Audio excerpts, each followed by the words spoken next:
welcome to the Really Big Barbecue Central Show.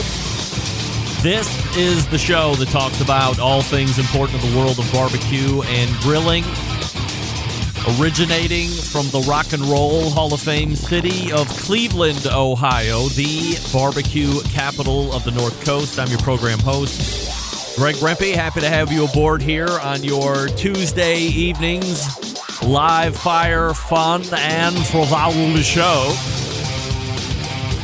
If you want to jump in this evening, more than happy to have you. Phone calls and emails are not only encouraged, they are recommended. Here's how you do it. You can get in touch with the show by calling 216-220-0966. Email Greg at the BBQCentralShow.com. On the Twitter and Instagrams at BBQ Central Show. Everything else you want to find out about the show can be found at the main website, thebbqcentralshow.com. And here's what's happening coming up. In about 12 minutes from now, it's the second Tuesday of the month, and you know what that means. A monthly visit from the creator of the most heavily trafficked barbecue and grilling website to be found anywhere in the country and world. Of course, Meathead from AmazingRibs.com will be joining us tonight. We will briefly be touching on the subject of shrimp, and we will spend the lion's share of the evening talking about burgers, all kinds of burger information, burger grinding, not grinding burgers, cooking burgers, flat tops and grills and grill grates and save cooking temperatures, toppings, fixins, eatins, and everything in between. So if you have been looking to brush up on your burger game, you have happened to come across the best show at this point in time during the grilling season. That being Meathead's monthly visit here on the second Tuesday. He will, of course, carry the second hour as well. So if you have any phone calls or emails in the meantime, jump in and let us know. 216-220-0966 or Greg at the BBQCentralShow.com. And then we'll move to the second hour. We will find first-time guest and new charcoal purveyor to the industry. His name is Regis Newrourke, and he is the founder and pimper of a brand called Jerk Charcoal. And I'm not talking about Jerk like Steve Martin. I don't know if that's a outdated reference at this point, but I'm pretty sure my crowd understands the genius and movie genius of one Steve Martin. The Jerk Charcoal. You see where I'm going with this. So we'll talk to Regis about starting the brand, what his background was, how he got into the charcoal business, why anybody would want to get into the charcoal business, given the likes of Royal Oak and Kingsford and a few others that are really the big players in the game. And over the course of this life of show, I have seen a number of upstart charcoal manufacturers come, summarily go. Some will stick it out for a reasonable amount of time, but they never seem to last. So we'll see what's going on with Regis and what his plans are for getting roots into the ground and then growing as years pass. And then for the remainder of the second hour will be an open segment. We will reprise the Grandpa Rempe readings of the most historic reference material ever written on horse meat, which is called Processing, Cooking, and Buying Horse Meat for Human Consumption. Of course, we all know by now this was written by Leon Kenny, and at the time of print, which is copyright 1952, this was going for a whopping 25 cents per copy. And it's my kind of book because it's 17 pages. And it's not even a whole 17 pages, everybody. It's like 16 and a half, maybe pushing 16 and 3/4. So it's right up my alley when it comes to book size. And you have a chance during that open segment for winning Mike Lang's new book, One Beer Grilling. That is out just today. It is hitting platforms, patios, and back decks as we speak. 5/11 was the day that it is supposed to land if you did the pre-order, but you can also go over to his website, pick up a copy, but you'll have your chance to win one in the second hour as well. So if that is not enough, I don't know what to tell you. Find another show that packs more info and entertainment into 2 hours than I do, and you'll be a happy camper. 216-220-0966, Greg at the BBQCentralShow.com. Don't forget, you can follow me socially, Insta, Twitter, TikTok, and the Snaps at BBQ Central Show for live video feed. You can also go over to Facebook or Twitch/BBQ Central Show. You can also find a live video feed over on YouTube, which is /RD Rempe. Right off the bat, let's go to a programming note. At 1 p.m. Eastern time tomorrow, I will be doing a special live show. We'll do it live. That's right. We will do it live. It is a special live show where I will be joined by Emily Park, who is the events manager at the World Series of Barbecue for the American Royal. And we will reveal the 9 finalists for this year's 2021 Barbecue Hall of Fame. This will be the 3rd year that we have this synergy going, the 2nd year in a row, where we will be doing 2 special shows, one announcing the 9 finalists, and then in this particular case, usually there's a 3-week in between, but there will be a 2-week in between. So on the 26th, you can come back on that Wednesday at 1 p.m. Eastern, and you will find the announcement live here on this show. We'll do it live. That's right. We will do it live. For the 3 folks making up the 2021 class, you will also get to hear who is making it into the legacy members portion of the Barbecue Hall of Fame. So get your bets ready. We're not doing any betting tonight. I don't know anybody that's on the list. That's a lie. I do know one person that's on this list, but that's all I know. No names, please. But the other 8, I have no idea on. I had dinner with Daniel Vaughn, who's on the names committee, a few weeks ago when I was in Texas going to a day job thing in Denton, and I tried to squeeze names out of him, but he was unrelenting. So I quickly gave up hope, and that was that. So we'll see what the names are or who the names are tomorrow at 1 p.m., so make sure that you set your records, clocks, times, and however else one remembers to do something anymore. For a 1 p.m., you will get the live audio and the live video themes in your normal places as you do here on Tuesday. So join me and Emily Park from the American Royal as we reveal the 9 finalists for this year's class of the 2021 Barbecue Hall of Fame. Listener feedback. Jim in Pennsylvania writes, Greg, I have resisted writing in for weeks, but tonight I was finally compelled to do so. Can I ask why you seem to go out of your way to say frivolity in the way that you do? You have a great command of the English language. I'm not giving a great example of that right now, Jim. I apologize. You have a great example. You have a great command of the English language, and you enunciate everything so well. What gives with the frivolity? I ask with peace and love, of course. Peace and love. Love the show. Peace and love. Thank you very much, Jim. Peace and love to you as well. I mean, why do I say frivolity the way that I say frivolity? It's fun. Do you realize, Jim, how long I have said frivolity the way that I have said frivolity? Your Tuesday evenings live fire fun and frivolity show. Months and months. Nobody has said anything. I've done it on purpose. And obviously, Jim, I have pushed you over the proverbial edge last week when I came in with the live fire fun and frivolity show portion. And you had to pen me the email. I just say it for fun. I mean, anybody can say frivolity.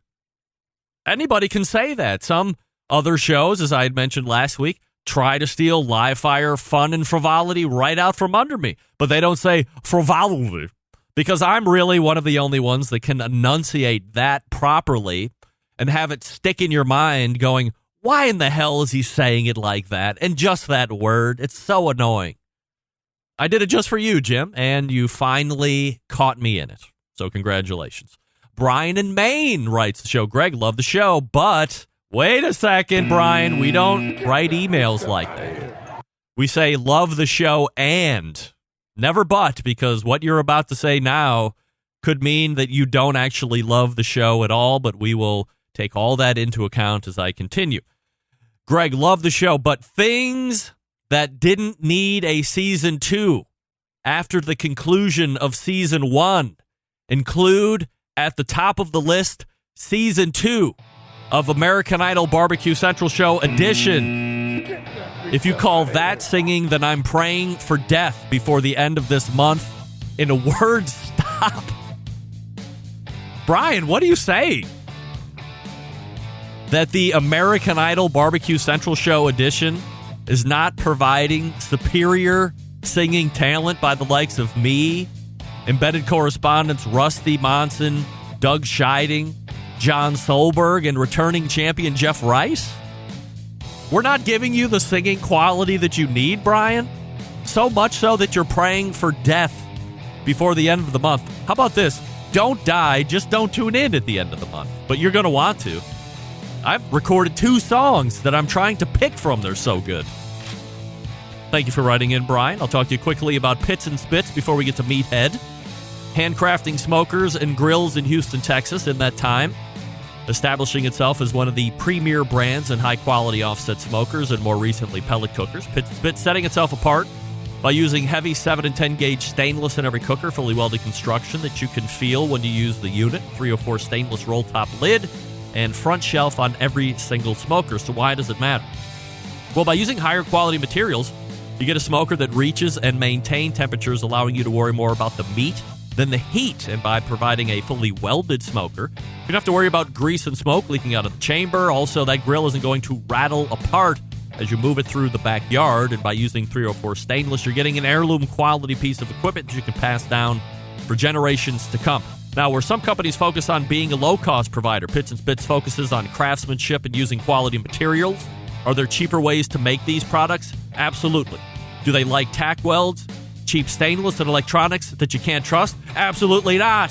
Having in-house manufacturing gives them complete control of the design and standards, not something you find brought in from overseas. Their steel suppliers supply material to be used in some of the harshest environments around, so they will perform in any and all conditions, and their controllers are made right here in the States, so they have unimpeded transparency into the programming. Pits and Spits has a dealer network across the country. If there isn't one close to you, feel free to give Coy a call at the shop. 844-650-6250. That's 844-650-6250. Whether you're a backyard grill master or a competition team looking to do 50 racks of ribs, Pits and Spits has a product for you. You can check them out at pitsandspits.com, all spelled out, at their website, or check them out in the wild across social media with their handle at Pits and Spits. And they sell really great pellet cookers that people are buying up by the truckload. So if you're in for high-end pellet cookers, check out the Pits and Spits, pitsandspits.com, or at Pits and Spits. We're back with Meathead right after this. Stick around. We'll be right back.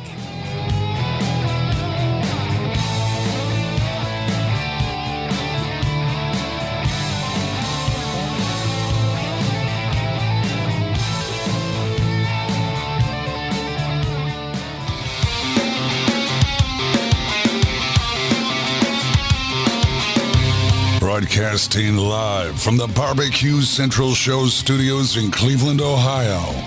You're listening to the BBQ Central Show. Once again, here's your host, Greg Rempe. Welcome back. This portion of the show being brought to you by the BBQ Guru, creators of automatic pit temperature controlled technology, sellers of ceramic cookers with built-in power draft fans and accessories to make your barbecue and grilling life easier. Visit bbqguru.com for more information or call them 800-288-GURU. The BBQ Guru continues to be a breakthrough in barbecue technology.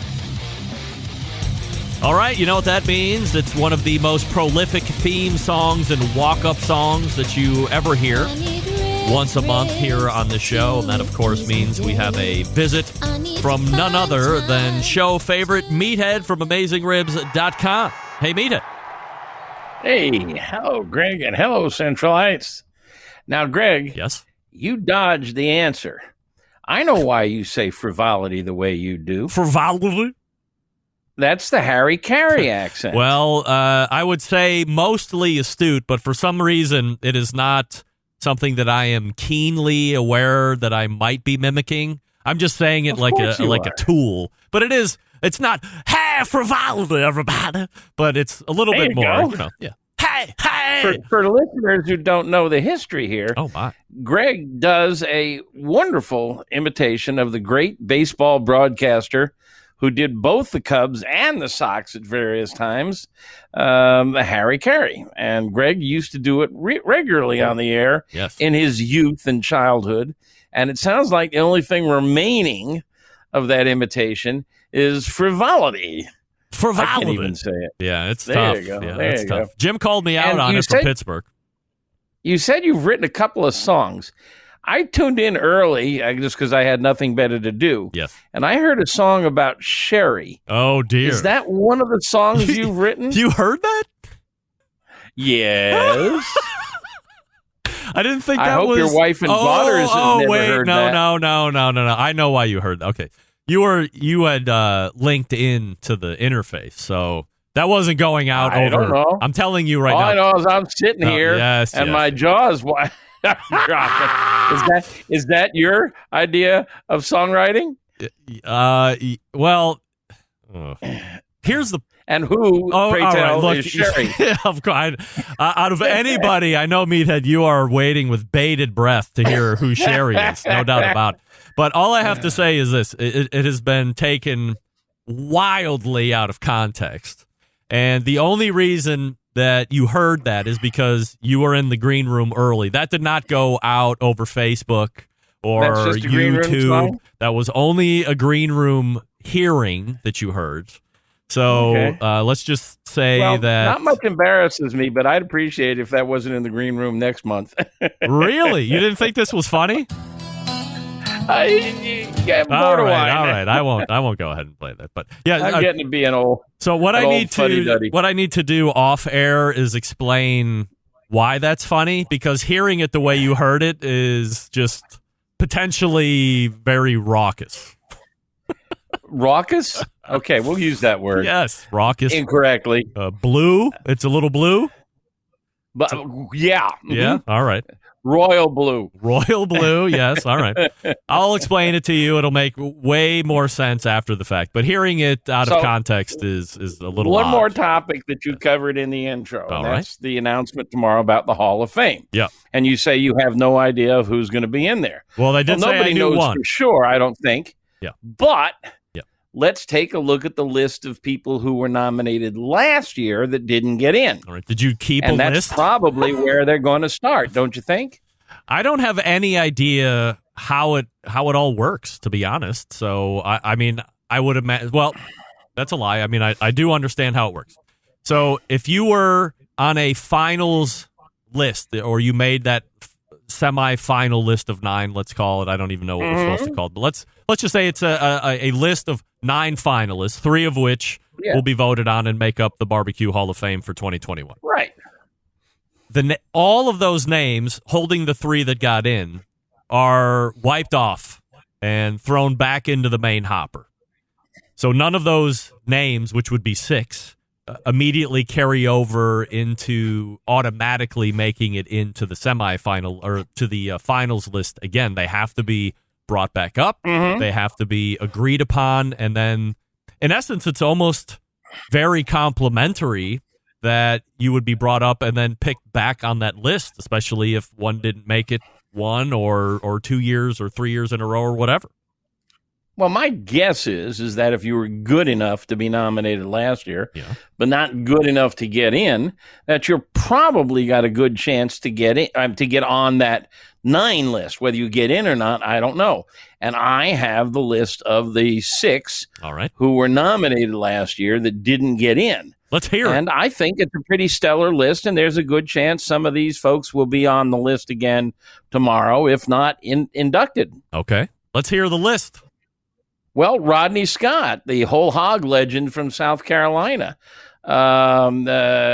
He's been opening more restaurants. Book He's writer a now? television star. He knows whole hog as well as anybody in the country. Sure. John Marcus, the guy who invented the Barbecue Pitmasters show on television, which has spawned numerous imitators. Bill Arnold, a guy who invented the Blues Hog barbecue sauce, which is widely imitated and very popular on the barbecue circuit. Darren Worth, probably the best cook on the circuit right now. I don't know if he's won Team of the Year recently, but he just keeps winning and winning and winning. And I've tasted all of his meats, and my God, that man can cook.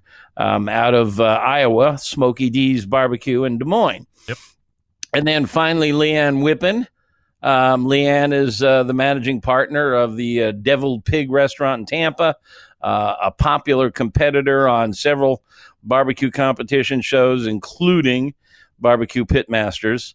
Oh, and I said finally, there's some other guy named Meathead who made that list last year. Yeah, we like Meathead. And he made the list the year before. Yes. He's the Susan Lucci of Barbecue Hall of Fame. It's just an honor to be nominated, right, Meathead? It's just an honor. Never inducted. Always an honor, right? It is an honor, but geez, I'd like to make it in. All right, so holding yourself aside, because obviously you would like to see yourself in the Barbecue Hall of Fame, and you've made no bones about it, do you have 3 of the other names in that list that you would pick if you had a vote, or if you could just unilaterally put people in this year off that list? No. I would think Rodney Scott's got a good shot. He really knows barbecue, pork, very well respected, very well liked. I would think that I don't know. I would put John Marcus in there, but his major claim to fame was inventing a television barbecue competition and doing, directing and producing it for a couple of seasons or more than that. He does a lot of charity work. I'm not sure his record is huge, but my God, barbecue TV is just, he invented it. Darren Warth, a brilliant cook. I think that they're all worthy. It'll be interesting to see how many of them get nominated tomorrow and if any of them make it in. Well, I'll be certainly interested to see how many make it back on the list, if any. I do know at least one of these people that you've mentioned do make it back on this list. It's the only name I was able to draw out of Daniel Vaughn, but he was unrelenting when I was down in Texas a couple weeks ago, and we shared a meal together before I went up. You lied. You said he didn't tell you anything. Oh, you didn't listen fully to the open. I said, now wait a second. I'm not telling you the truth. I got one name out of him, but no names, please. I'm not going to tell you who it is. And I could not get any other names out of him. So all right, I will be interested to see. Well, I can wait 24 hours. Yeah, that's right. So tune in 1 p.m., as I had mentioned at the top, and we will announce. Oh, it's at 1 o'clock? Yeah, 1 p.m. Eastern. So that will be noon for you, I think, right? I can do that. Is that not right? Yeah. All right. Yeah, 1 p.m. Eastern, noon Central, and work your time zones back from there. Speaking of which, I'm going to be on Clubhouse at 4 p.m. Eastern time with a member of the Barbecue Hall of Fame, Stephen Raiklen. Stephen and I and Chef Elizabeth Carmel are Elizabeth and I are on every Wednesday on Clubhouse at 3 o'clock Central, 4 o'clock Eastern for about an hour. And we just talk about a topic. But Raiklen is on tomorrow to talk about his new book. Have you discussed it with him yet? The Grilling Vegetables book? I mean, Meathead, how dare you? Uh-oh. Okay, what do you so mean? You have. I mean, I knew about it when it was just in the writing stage. We've done many interviews on how its progress is made. There's a guy here in Cleveland that is in the book about vegetable charcuterie called the Larder Delicatessen, Jeremy Umansky, and I gave away 2 copies last week. I mean, I'm well steeped in Stephen. By the way, I don't want to sit here and correct Meathead, but just to save yourself the embarrassment tomorrow, it's Stephen Raiklen, and he will correct you. It's not Raiklen. What did I say, Raiklen? You said Raiklen.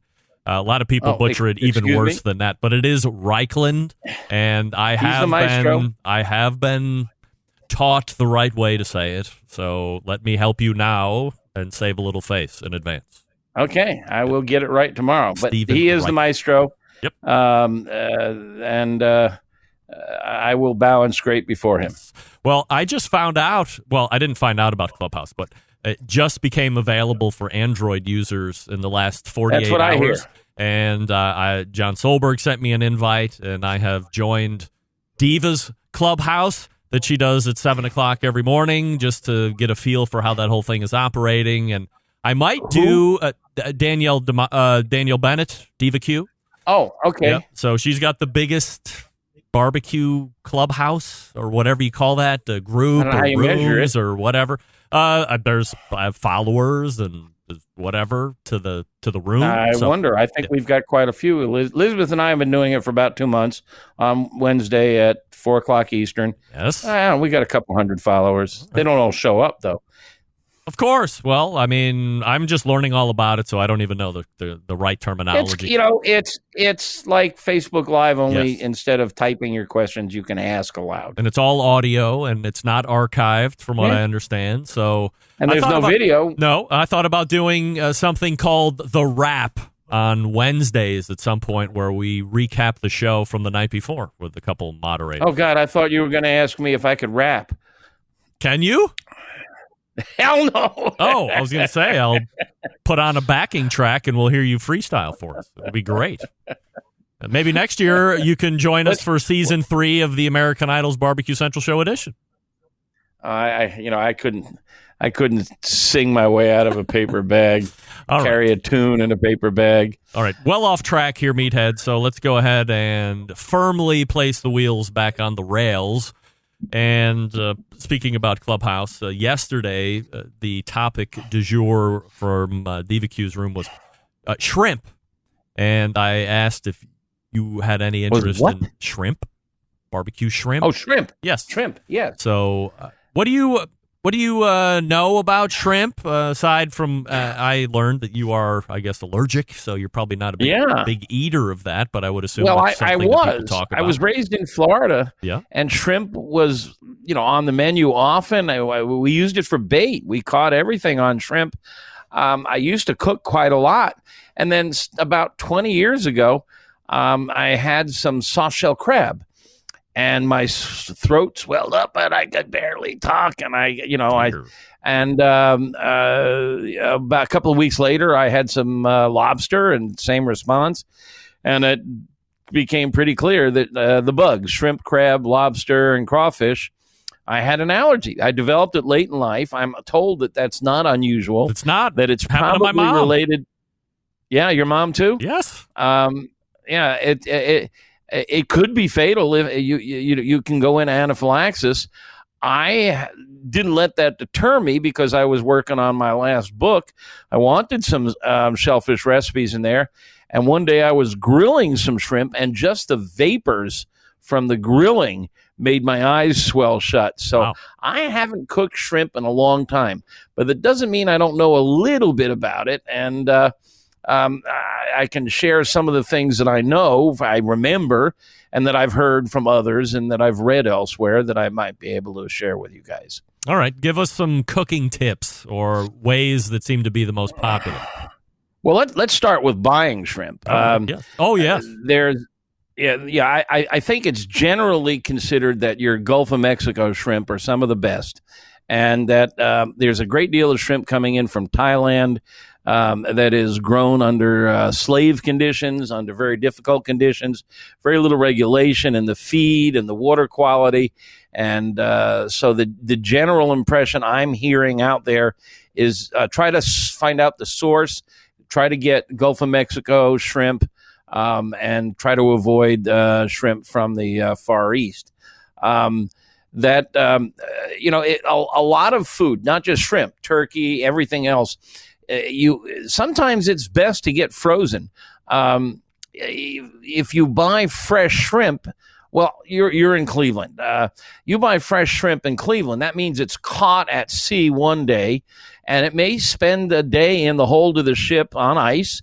Then it gets brought into the warehouse where they're sorted by size and packaged and bagged and shipped to Cleveland, and then it's distributed to the stores, and it may sit there for a day or two. So by the time you buy fresh, unfrozen shrimp, it could possibly be a week or more old. In those cases, it may be better to buy shrimp. And I say the same is true for turkey. At Thanksgiving, there's a lot of fresh turkey. If you can get fresh shrimp or shrimp that is frozen, fast frozen at sea, that may be a better strategy than getting fresh, unfrozen. Same thing with turkey. Get it fresh or get it fast frozen, and you may end up with a higher quality. I always chose larger shrimp than smaller shrimp because the small shrimp cooks so fast and it gives you so little room to make mistakes. Larger anything. I mean, brisket, you've got, it takes longer to cook. It's harder to overcook. So big shrimps if you can. And their measurement systems is really weird. If you buy something called 31/35 or 31/35, it means there's 31 to 35 shrimps per pound. Yep. And that they call medium, and sometimes large.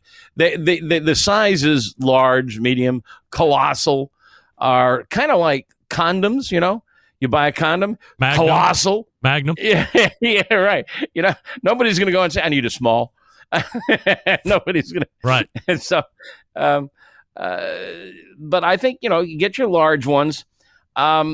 There's evidence, the shrimp cooks that I really know say that it's better to cook with the shell on, that you get more flavor. Yep. But there's a vein. It's actually the digestive system that runs through the tail, and it can collect sand and other things that you don't want to eat. And a lot of people prefer to get that out. It's pretty easy to get out. I've got pictures of how to do that on AmazingRibs.com. But to get it out, you have to snip the tail open or remove the tail. It gets a little tricky. So if you can't really see the vein or the digestive system, you can leave it in and cook it with the tail on. Something else that's really good about shrimp is it really absorbs marinades well. It's classic that it's often done in tequila, but the problem with alcohol is it really affects the protein. But it absorbs marinades well and flavors, dry rubs, seasoning. And you can just toss them on the grill, but then you got to go flip. It's a good technique to skewer them. You put 2 skewers so you can just flip them over like a raft, and that's a really good technique. And I used to, when I did a stage at a French restaurant once for about 6 months, and I was really poor. I was a college student, and I would save all the shells and legs from the lobsters and bring them home and make lobster bisque out of them. And you can do the same thing with shrimp. You make up a whole mess of shrimp. Just save the legs and the shells and simmer them. And you make a really good bisque out of those with a little cream and some tarragon, some butter. Nice eating. So you are not down on frozen shrimp, and typically I get frozen shrimp. To be honest, I'm not a fully abreast consumer and looking to see where my shrimp is coming from. So maybe I should do that and steer away from the Vietnamese shrimp and the Taiwanian shrimp, or whatever you were talking about. So I should be a little bit more educated in that regard. But frozen shrimp is okay. And when I was in that clubhouse conversation yesterday, some of the folks were saying that because of its frozen state, that it will actually potentially keep the shrimp more moist because it is exuding some water through the cooking process and giving it a bit of a barrier of some degree. I don't know about that. We know that when you freeze meat and shrimp, fish, I don't care what they say, it's meat. It's muscle. When you freeze muscle, which is typically, like chicken is 70-75% water, shrimp is like 90% water. When you freeze it, if you freeze it slowly, the water turns into ice crystals, which are larger than the water molecules, and they're jagged, they're sharp, and they puncture the muscle fibers, and then you have what they call purge. Liquid comes out. But if you rapid freeze, very, very cold, rapid freeze, surrounded by, not just pile them up in a pile, but put them on a screen so cold air can surround them on all sides, very cold. And again, the same thing goes for turkey, chicken, or other meats. Then you get smaller ice crystals. There's not as much puncturing, not as much purge, and I don't think there's a significant loss in quality. And I think in some cases it'll be better because it's caught and then frozen in a wonderfully fresh state, and rather than go through all the process of shipping cross country. Now, if you live in New Orleans or on the Gulf Coast of Florida, obviously you want to buy fresh shrimp if you can get it, because it's likely just a day or two old. Meathead from AmazingRibs.com joining us here on the show. You can find him at AmazingRibs.com. Meathead, stand by, and we will pick up the burger talk when we get back, and you stay tuned. And we'll talk to you quickly about Green Mountain Grills, pellet cookers, right? We love pellet cookers. Everybody is buying pellet cookers, taking the world by storm still. If you're looking to add one to the arsenal this season, why not check out Green Mountain Grills, selling through dealers. So go to greenmountaingrills.com and check out where the nearest dealer is to you. Then go ahead and visit that dealer and get the lowdown on all the different models that they are currently offering. A Choice line and a Prime Plus line currently. The Choice line is entry model. If you want to save a couple $100, you can do that with your Choice line. You don't get the app accessibility. You don't get a Wi-Fi technology. You don't get internal meat probes or fancy windows to look inside the thing. However, it's still the same size as the Prime Plus. It still fits the pizza oven insert that I talk to you about each and every week. Now, if you want to be with all of the current technical capabilities that a lot of these other cookers out there have, then get the Prime Plus line. You can get 2 internal meat probes. That comes standard. You can get peek-in windows on the cooking chamber and on the pellet hopper. You also get Wi-Fi connectivity, and you can do everything through an app interface like a lot of the other cookers out there can do currently. So go to greenmountaingrills.com and check it all out. Again, the Prime line, a little bit more of a robust build. You get a front shelf, a couple other things the Choice line doesn't have, but it's certainly up to you, your budget, what you're looking for. But both of them are great cookers. I have both lines. I still use both lines. Very good. greenmountaingrills.com. That's greenmountaingrills.com. Also selling pellets and sauces and rubs and other accessories to complete your Green Mountain Grill experience. greenmountaingrills.com. Find a dealer near you, and then off you go. Success right off the bat. More with Meathead from AmazingRibs.com. Stick around. We'll be right back. You're listening to the #1 most downloaded barbecue and grilling podcast anywhere. The BBQ Central Show.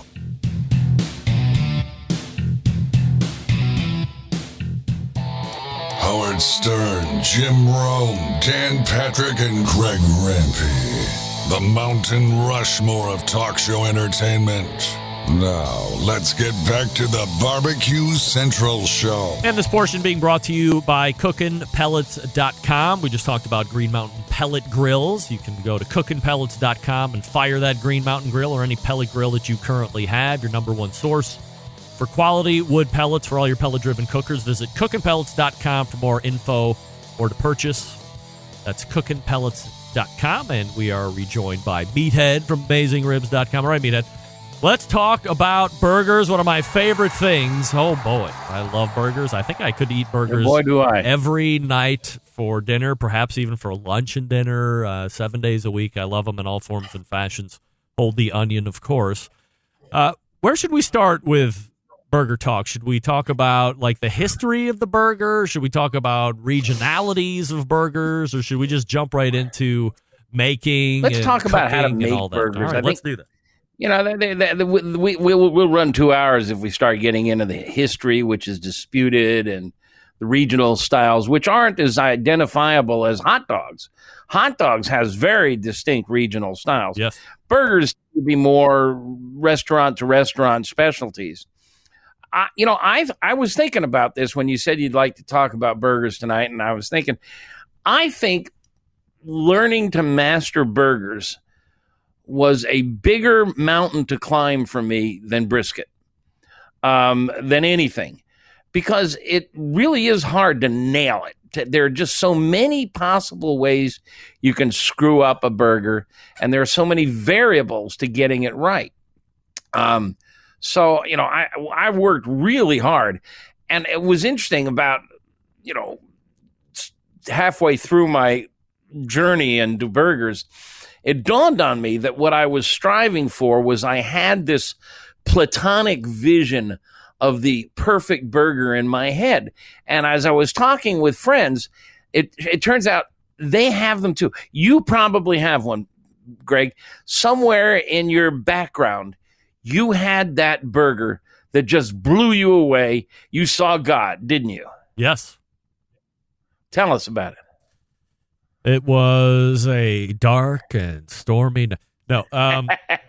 So this literally just happened. So prior to having my best burger ever, the burger that I'm about to explain to you, which is now the second best burger, everybody's going to laugh at. And I found, I want to learn more about grinding my own meat and getting a grinder and doing all that stuff that we're going to talk about. The best burger I have had prior to 2 weeks ago has been a Bubba burger, the frozen brown box burger. And it's because I took the time and figured out how to perfectly cook those patties, maintain most of the weight and the shape, little color inside, super juicy, the way they blend those burgers with the fat. I mean, they got a lot of fat in there too. They were just magical. And I knew I could turn on my Weber gas grill. I could just put it to medium heat, whatever that came to on the rotary dial, whatever. But I knew the heat was the same. And I could put them on in 4 minutes and 15 seconds. I would flip them over. At 4 minutes, I would put cheese on top, let them go for another 30 seconds. Off you go, stack them up. And they were perfect every single time. And it's been like that for 10 years that I've been eating Bubba burgers. And I don't even know why I had a Bubba burger in the first place. And I probably felt really cheap and slutty when I had those Bubba burgers. But man, oh man, they are so delicious. And everybody I tell to try Bubba burger, after they get done making fun of me and they try it, call me back and go, "Look, don't tell anybody. Those are some really fucking good burgers." I was like, I know. Sing it from the rooftop. However, I'm going to try it. That being said, when I was at Knife Restaurant in Dallas with Daniel Vaughn 2 weeks ago, I heard about this. Had the Ozerski burger. This Josh Ozerski, yes, Josh Ozerski, the legendary meat man from New York, lauded, whom I knew very well, yep. Who called me the night he died, asking me if I would get together with him for a few drinks. Really? And it was late, and I said, "No, I can't make it." What? Yep. That night? Yeah, I wrote the story. The story's on AmazingRibs.com. He was in Chicago for the James Beard Awards. And he called me up, and it was late, and I bowed out, and I lost him. Holy moly! What a story! Yeah, he knew meat better than anybody, and he knew burgers better than anybody. Yep. So Knife makes a tribute burger to him called the Ozerski burger, and I don't know exactly what's in the blend, but once again, I think when it comes to burgers, you can so easily get sidetracked into throwing everything in the kitchen sink on top of a burger, and basically you lose the essence of the burger. But they don't do that here. It has quickly fleshed, griddled onions on the bottom, and then a perfectly, probably a little over medium rare burger because whatever blend that they're making, I'm sure they're keeping it safe. And then it's a slice of American cheese on top, a nice brioche bun. And the flavors just worked so well in its simplicity. And it was just masterfully cooked. And I mean, again, it sounds so simple and like there should be 50 other things on top of this in order to put the burger over the top. But that burger that night changed my burger life to this point. And before that, it was Bubba burgers. Well, let's figure out how to do it. I think the first step in the process is decide if you want to do a diner burger, which is my fancy name for quarter pounder, a little thin puck, or a steakhouse burger, which is 6 to 8 ounces, or as much as 9 ounces. That's right where you got to start. The crucial question. Everybody raves about In-N-Out and Steak and Shake and Five Guys and everything. These are all quarter pounders. And when you get right down to it, they're all well done. They may have some nice brown Maillard on the outside, but what makes them really work is all the junk that they put on them. The secret sauce, the shredded lettuce, the chopped tomato, the pickle, the bun with the sesame, and all that stuff. They're fine, and I enjoy them, but they don't really send me like the steakhouse burger. I mean, a 6 to 8 ounce burger, you're going to get beefy flavor, and the meat is going to dominate every bite rather than get lost among all the toppings. Now, when you do your Bubba burgers, those are quarter pounders? Yes. Yep. And do you do single or double? I do double for mine, but everybody else eats just a single patty, and they're very happy with it. Okay. So I think that's your first question out there is, are you going to do a steakhouse burger or a diner burger? If you're going to do a diner burger, to get max flavor, the secret is to get a great Maillard or brown coating all around. And the answer to that is a smash burger. You make your quarter pound ball and you roll it up in a ball, a little bigger than a golf ball, and you put a griddle on the grill, either a cast iron pan or a cast iron griddle or stainless steel. There's a strong argument to be made for stainless steel griddles. And you take that ball and you whang it right down on there and you leave it sit there for about 30 seconds to a minute. And then you smash it with your, or you don't really smash it. You press it hard with your spatula or one of those things that they use for spreading plaster on a wall. You just want to smash it so that the meat stretches out and you get really good intimate contact with the surface of the hot pan. 350 to 375 for the griddle is your target temperature. That's what the best fast food joints shoot for on their griddles. And you turn it when you've got the right color brown. Now, one of the things you want to ask is mix-ins. A lot of people put things like Worcestershire sauce, onions, yep. And now you're moving from burger into meatloaf. I don't mind putting a little onion powder, garlic powder, black pepper in there, but don't put salt in your burger. The salt we know is the magic rock, and salt does wonderful things to muscle meats. But on ground meats, it can make it very firm, very hard, very chewy, and it can cause excess water loss. So you want to wait until just before you put it on the grill to sprinkle the salt on top, or both sides if you want. So don't mix it in, but put it on or under or both sides of the burger. Now, for the steakhouse burger, I think it's a really good technique to grind your own. Now, there's a really interesting question that comes up about what level of doneness you want. Medium rare, 130, 135, it's kind of rosy inside. Medium, it's pink inside. The USDA wants you to cook it to 155 when it's well done and tan inside. There's a really good safety issue here to think about, and that is, do you feel lucky today? E. coli is a problem with all ground meats, particularly burgers. And if you want to cook it to a safe temp of 150, 155, you're going to run the risk of drying it out. And the way you combat that is more fat.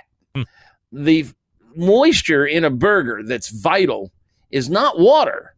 It's fat. So you want to get a burger that is a minimum of 80-20 blend. A lot of ground beef in the grocery store is 15% fat. You may want to push it as high as 30, especially if you're going to cook it to 155. And if you do, you won't notice that it's gray in the center if you've got enough fat in the blend. And if there isn't, next time you do brisket, save some of the fat you've trimmed off. It freezes well, and you can just grind that and mix it into your burger. Do not, when you buy ground beef at the store, buy something called ground beef or hamburger. If it's labeled ground beef or hamburger, it's lips and assholes, hearts and penises. Oh my! You want to buy ground chuck, ground sirloin. It should give you the name of the cut. Chuck is a common blend, even in a lot of really good restaurant burgers, because it tends to be about 80-20, and it's very flavorful. So you could just go down to your burgers, to your meat department, and look for a chuck steak or a chuck roast, and pick something that looks about 80-20 and take it home and grind it yourself. Home grinders are not expensive. No. You don't need anything fancy with a motor. The hand crank grinders that they sell on Amazon for $20-$30 work just great, and you need the coarse holes, not the fine holes. You want to grind it coarse. And if you want to mix in some of those flavorings, okay, but don't go crazy with the mix-ins. Now, if you want extra fat and you don't have any burger meat laying around and you want to kind of jazz a burger up, grind in some raw bacon. Raw bacon. Bacon. All right. Bacon. Bacon really amps up the flavor. It's got salt in it, but it's not the salt is not in with the fibers of the meat. So it's got all that smoke flavor. I mean, everything you love about bacon. And I've played with it. Don't use more than 10 to 15% bacon. Otherwise, the burger will fall apart. But it really is a nice touch. It's a bacon burger, except instead of putting the bacon on top, it's mixed right in. It works really nicely. Meathead, let me interrupt you just for 1 second because I have made an error, and I just want to point it out. Bubba Burgers are 6 1/3 pound burgers in a package, not quarter pounders. They are 1/3 pounds, so a little bigger. Okay. So that's nice size. Well, let's see. I can't do math in my head anymore. Where's my calculator? 16 ounces is a pound. Divided by 3 is 5.3 ounces. Yes. So that's a nice size. That's just under what I call a steakhouse burger. Right. 6 ounces is where I draw the line. But that's just, you've got some substance there. It's a little thicker than those hockey pucks. That gives me courage to try one. Something else you might play with, and I know this is going to get some people upset, but MSG amplifies food flavors. It's a natural product. Well, what the shaker is not. It's manufactured, but people who go, oh no, it's chemistry. I mean, MSG exists in a lot of foods we eat all by themselves, in cheeses, in tomatoes, in mushrooms. MSG is a nice addition, and it does amplify flavor. It's like turning the dial up to 11. Another couple of tricks here. You don't need to buy ribeye or filet mignon or your best cuts. Their flavors are due to the amount of fat, and you're going to mix in fat or make it fatty, so don't worry about that. And don't worry about using a tough cut. You can use rump. You can use sirloin, which is a little tough, because by grinding it, you're essentially pre-chewing it. It's, it's not going to be tough. I mean, if you've had a tough burger, it's because somebody has either oversalted the interior or they overwork it. Now, when you get your burger and you're making your patties or you're making your balls for making smash burgers, don't work it too hard. You want air pockets in there to hold the juices, to hold the fat when it melts. So don't overwork it. They make these little gadgets that you can, they're forms, and you can, put the ground beef in there and press down on it. It makes exactly perfect. Pardon? I have one of those from Lem Products. Yeah. It's a great great burger press. They make burgers very uniform, and that's nice because when you're cooking them, you want to know how much they weigh, how long to get your timing right. But if you press those guys too hard, you're pushing out a lot of the air pockets, and you want to keep some air pockets in there if you can. You don't want to overwork them. Let's see. What else did I'm looking at some notes I took. Burger glop recipe. What is that? It may be the best recipe on AmazingRibs.com. Oh, wow. It is my secret sauce, but it's no secret. And your basic secret sauces from McDonald's and everywhere are a blend of ketchup, mayonnaise, mustard, and so on. That's where I start. There's a couple of other fun things in there, but the secret ingredient is I substitute a Kansas City style barbecue sauce for the ketchup. I mean, a red barbecue sauce is really just ketchup on steroids, and it really takes it to another level. It's really fun. Go to AmazingRibs.com, look up my recipe for burger glop, make up a batch. I just did a pint of it this week, and it works out great on burgers. It just really makes them shine. Thank you for bringing that one up. What else?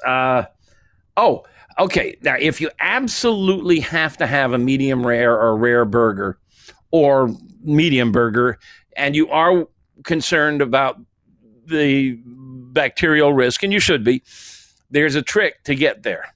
And that is you can buy pasteurized meat, which has usually been radiated.